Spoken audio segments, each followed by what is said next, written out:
فرزند وقتشون و فشار و قناعتمند زندگی میکنند. ایدی مبارک و ایدی با برکت می شود. من از نمازگزاران خواهش میکردم که داخل مسجد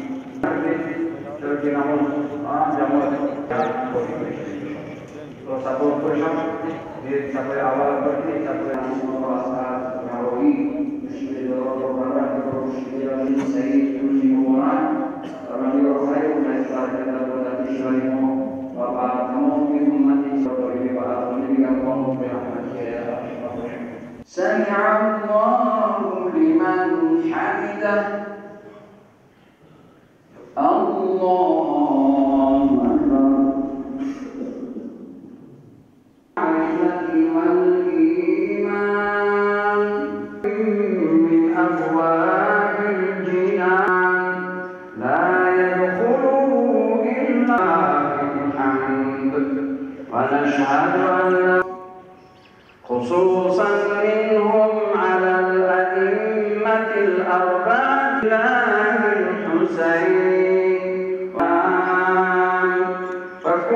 نستعينه ونستغفره ونعوذ بالله من شرور الله حق تقاته ولا تموتن وأن الذين لا يؤمنون بالآخرة تمام اشیاء رو فرا گرفته است. پروردگار همه ما را از صالحین و نیکان و نکوکاران قرار بده. همه ما مهمان خانه خرد مهمانی تا هستیم در خانه پروردگار همه ما را و اهل خانواده و فرزندان بگیر.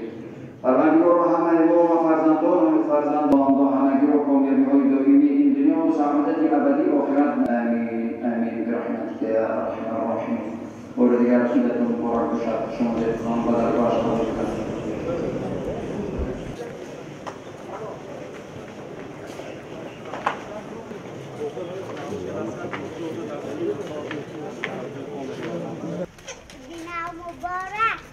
Edina Mubarak.